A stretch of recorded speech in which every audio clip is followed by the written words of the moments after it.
Hi, Susan. Hi, Shannon. Welcome to our first podcast. How do you feel today? I am so excited, not only to be here with you, but with our incredibly special guest. Just excited to get this started and be podcasters. Okay, so just no pressure, but we've both got to be funny. Yeah. We've got to be witty. Yeah. We've got to be informed. Yeah. And we can't trip up our words. I know. No pressure. Okay, let's go. 1, 2, 3.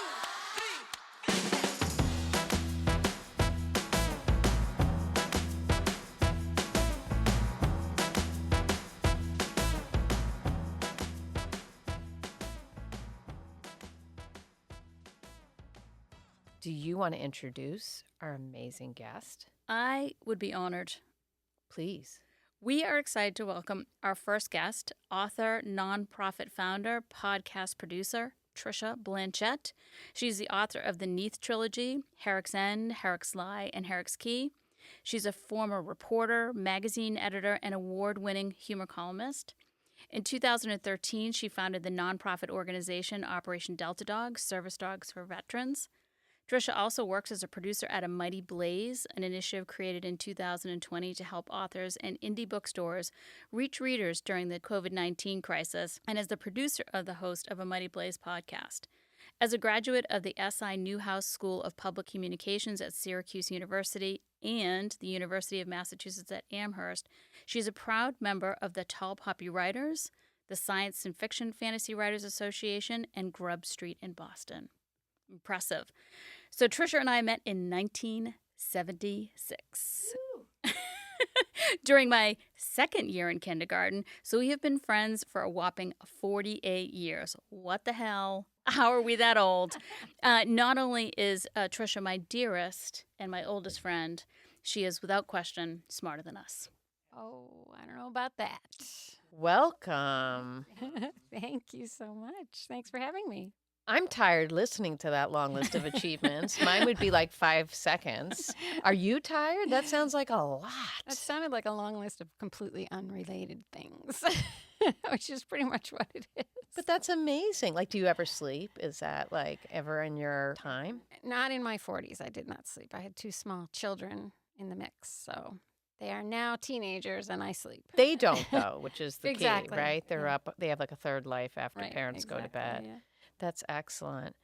Well, just to kick in, so as Susan said, in 2013, you started an organization or founded an organization called Operation Delta Dog, which matches veterans suffering from PTSD with rescue dogs trained as service dogs. So what inspired you to start Operation Delta Dog? Where did that come from? The idea came about in 2012. That summer, for some reason, there were a lot of articles in Newsweek and Time and my local newspaper about veteran suicides, which, I sort of in the back of my mind knew it existed and was a problem. But for some reason that summer, I just kept seeing it, like it kept appearing in front of me, like, I don't know if it was meant to be or whatever. And I started to read about it. My dad is a veteran. I am not a veteran. But it just really bothered me. Right. Like, what is going on? Why are there so many suicides? And there didn't seem to be a lot of solutions out there.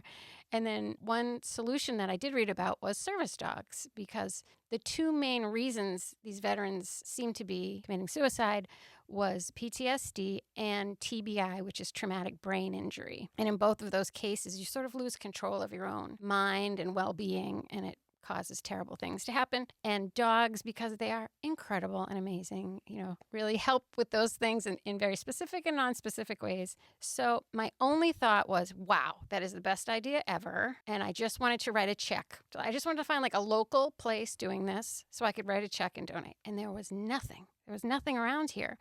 So veterans in Texas, California, Washington State, Arizona, all kinds of places had access to this kind of help, and our New England veterans did not. So I thought, that really bothers me. And then I've worked in volunteered in animal rescue. So I knew that there's so many dogs that need homes. So I thought, wouldn't it be great if we could take the dogs that need homes and match them with the veterans that need help? And have people in the middle who can do the training and the placement and the administrative stuff. So a nonprofit was sort of born out of that idea.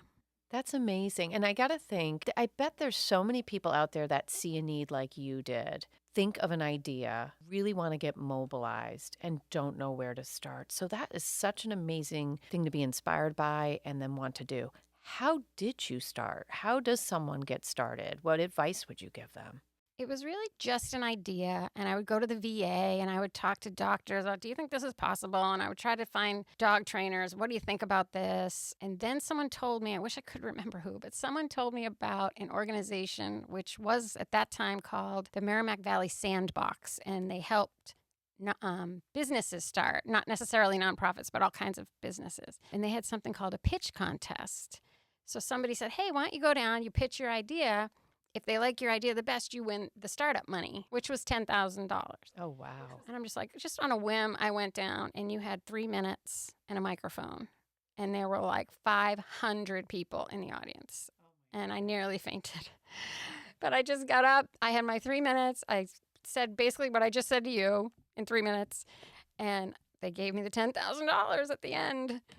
That's amazing. So I went, oh, no, now I have to do it. So that's amazing. So really some connections really helped you. It sounds like somebody recommending and really just getting started, right? And continuing to your point, once you had the funds, you had to really step in. So where is the organization now? And also my understanding is you stepped back as a founder. You founded this, but you've stepped back. So I guess kind of a twofold question. Where is it now, and what was behind your decision to step back? It was in Chelmsford, Mass, in my home for many years. And the town hall gym would let us do our dog training in the gym.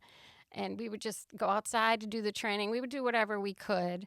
It's now based in Hollis, New Hampshire, right over the border, the Massachusetts-New Hampshire border, because we quickly learned that rents are half the price over the border. So we ended up becoming a New Hampshire organization. And we have a training center and offices, and people have a place to go and work all day, and it's like an official place, and it's really exciting. And I don't actually know how many staffers are there now, but I'd say there's probably 8 to 10 staffers, and we've placed over 90 dogs so far since 2013.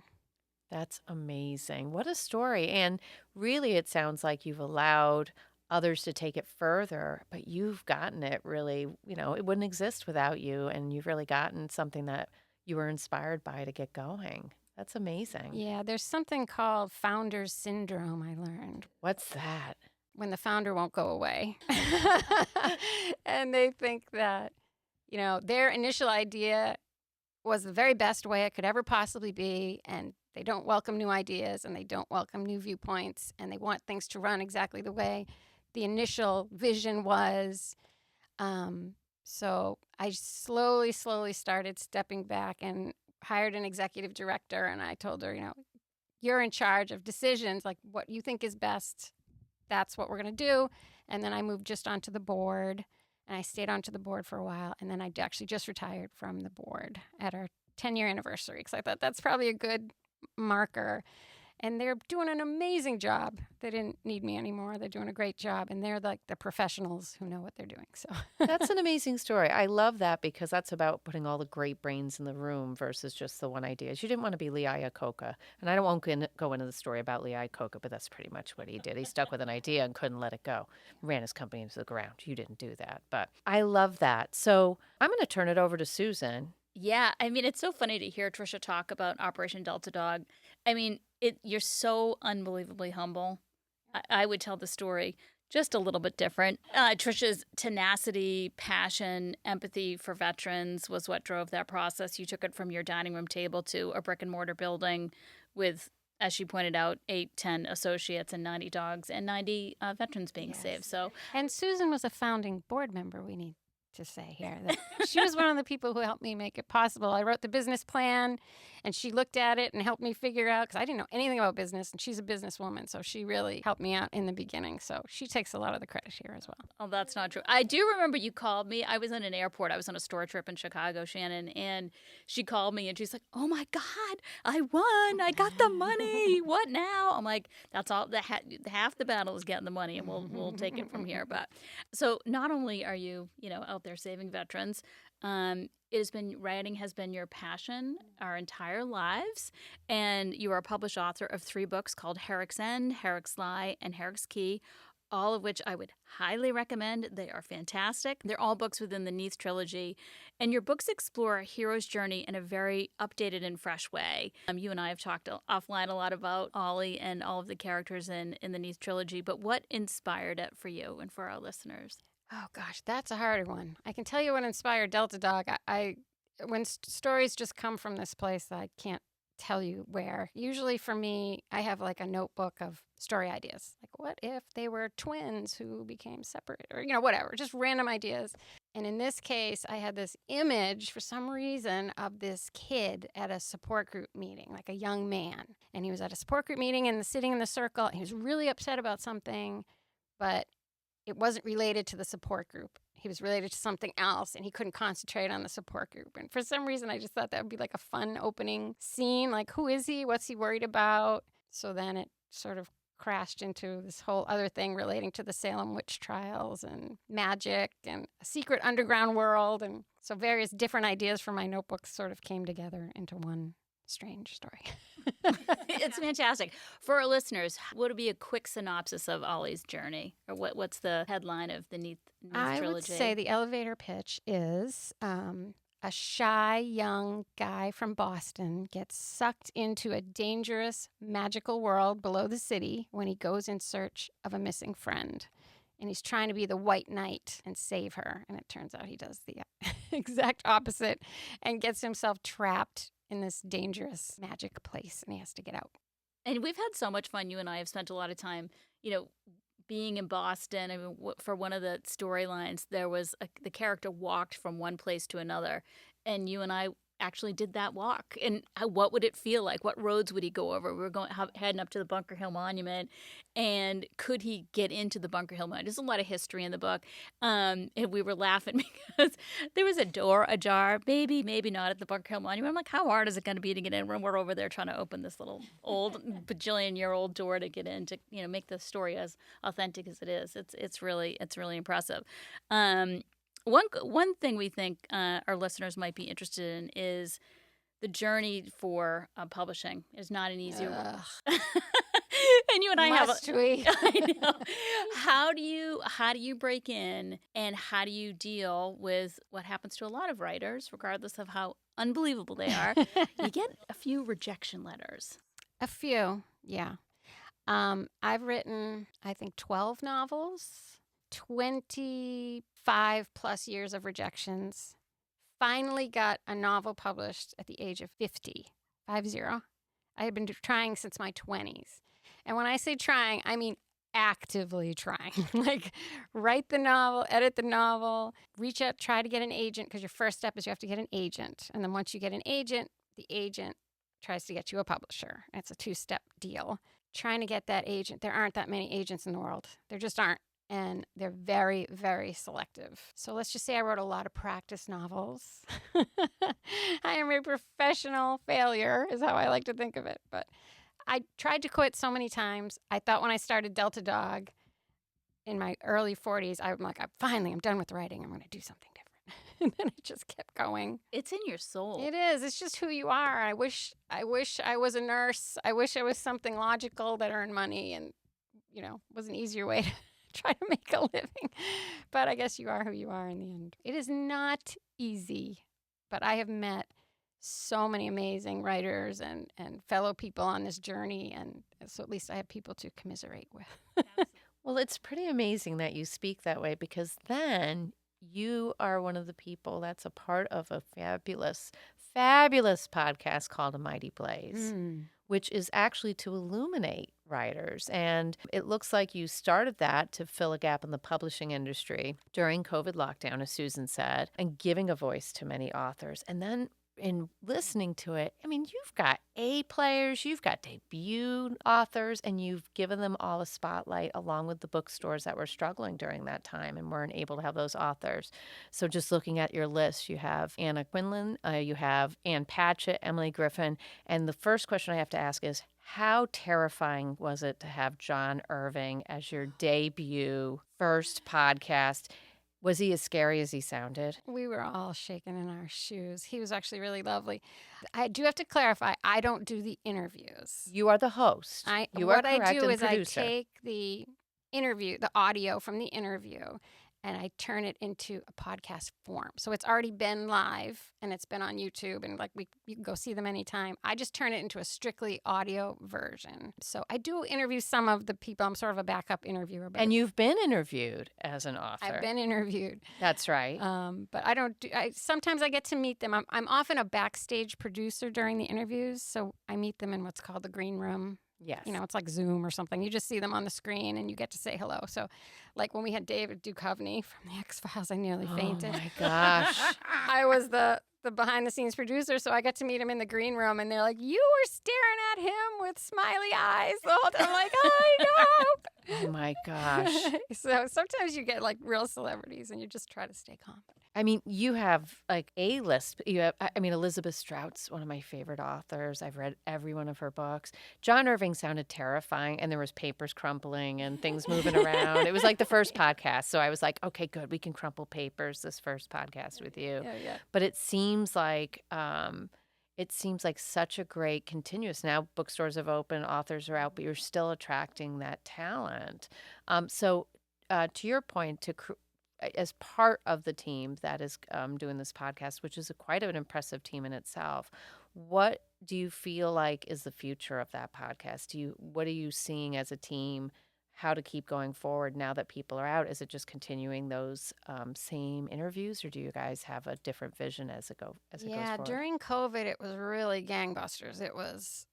People were fighting each other to get on because there was nothing like it. There was no way for, their book would come out in the middle of a pandemic, and they're like, I can't tell anyone about my book. I can't come.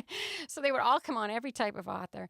It has slowed down because obviously people are now not sitting around their houses all day watching interviews on Zoom. They're, out living their lives and going to work. So things have slowed down. We do have less interviews, but we still have 3 or 4 a week. So when it comes time for me to make a season, which is about 12 episodes, I can pick any 12 that I want from the last several months. So I try to make it as diverse as possible. And obviously, if you have Ann Patchett on there, you're going to include Ann Patchett in the lineup. Ann Patchett. Oh, my gosh. That was amazing. Yes. Yeah, I love all the mystery writers that Hank Phillippi Ryan has on because I love mysteries. And it's just really neat to hear these people talk about their experience of writing this really interesting thing, And everybody goes about it totally differently, and it's so informative. Whether you're a reader or a writer, it's super informative and interesting. That's great. Well, with that in mind, do you have any advice for Susan and I, you being our first guest, like anything that you would like to tell us as we venture into our own podcast? Well, you have a tougher job than me because you have to do the interviews most of the time. But I would say just have fun and have people on that truly interest you, because then it's just a conversation. It's not, anything strange or uncomfortable, and you just anything that interests you. Like maybe you like gardening, have some gardeners on, things like that. I love that. Yeah. That's a great idea. Well, clearly we can just range in all sorts of places where people then are smarter than us, Susan. Yeah, I think a lot of people are. You in particular.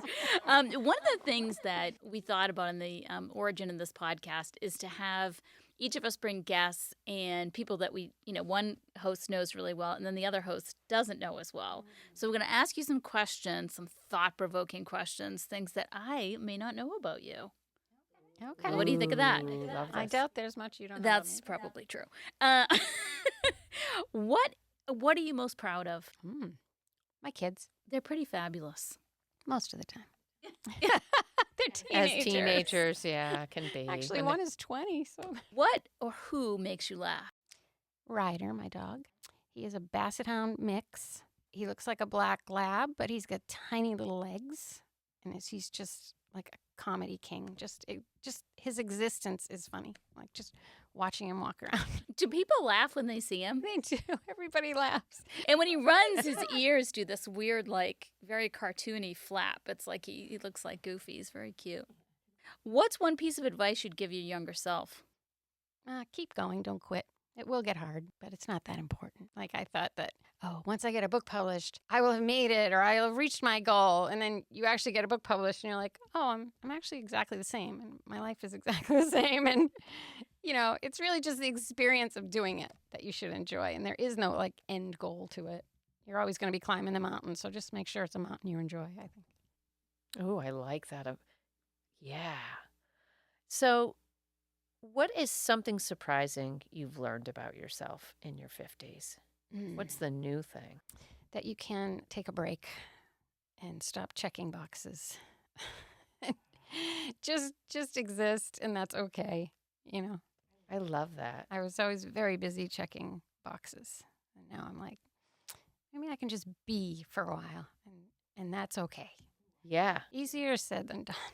Did you feel like that a lot when you left? Like the decision to leave Delta Dog was not an easy one. No. And, as a person that has also had a recent rather large, life change and career change, the world moves on, Yeah.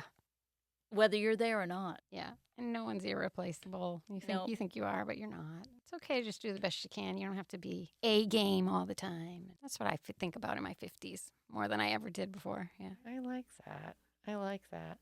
I guess kind of the trail onto that, maybe it's like the closer of these kinds of questions is what keeps you motivated today? Right now, I'd say my writer friends keep me motivated because I do feel like quitting that a lot because it is so challenging trying to let people know about your books, worrying about what your next book's going to be. Will I have an agent? Will I have a publisher? And then my friends and I will have like little workshops or get-togethers where we read our work out loud, and then you get the, wow, that was really great. Keep going. That's really great. And you just think, well, they can do it. I can too. I think if I was on my own doing it like I used to be, I would have probably quit by now. But So the energy and enthusiasm of Yes, others yeah. keeping you motivated. yeah, definitely. I love that.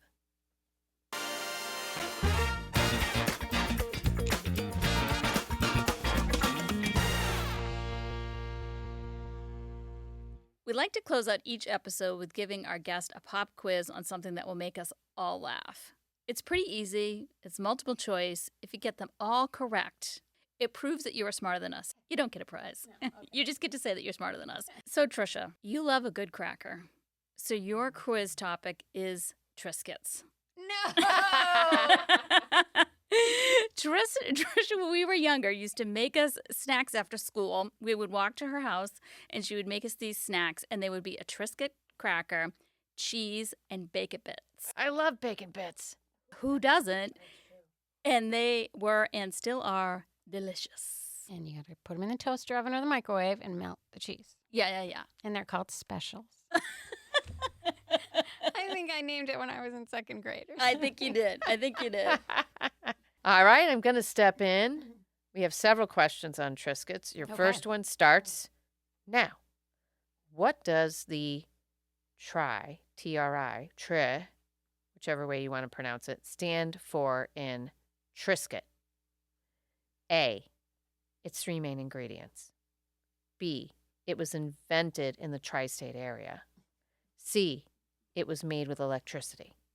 It doesn't stand for Trisha. I'm sorry, it doesn't, but now that you said that, that's pretty impressive. It's kind of close. And I have to pick one of those? You have to pick one. One is actually correct. It's A, its three main ingredients. B, it was invented in the tri-state area. Or C, it was made with electricity. You have to answer. I hope it's not B because that's weird. I would say A. You are incorrect. Ah. The answer is C. It was made with electricity. What is it? Okay. Yes, I'm going to explain. Early advertisements claim that Triscuits were baked by electricity and were the first commercial bread product to be made using this process. So that's how old-timey they are. Wow, Electricity was actually unbelievable. Some of the earliest designs even included lightning bolts in the lettering. Wow. So think about that for your name. You could be Trisha. Okay. Second question, because there's three questions, okay? Which of these 3 flavor combinations is not a Triscuit flavor? A, fire roasted tomato, B, applewood barbecue, or C, red onion and dill? C. Darn it, she knows it. I'm telling you, I know everything about Triscuit. You said that with a confidence. So I would say it's because you're a Triscuit, expert, but I'm going to say that's because C is disgusting. Yeah, that's true. Okay, fair enough. That was a little bit of a give. So we're up to our last question. If you get 2 out of 3 right, we consider you a winner. Okay. So the pressure's on Yeah. this last question. Okay, it is. And this one's not as easy as the red onion and dill. Okay. In 1935, Triscuits were 2.5 by 4 inches, but were scaled down to 2 by 2 inches. Why? A, to reduce the cost, B, to improve the taste, or C, ease of packaging the Triscuits. A. You sure that's your final answer? Yes. I- No. C. Are you sure that's your final answer? Sure that's your final answer. Is there an all of the above? No.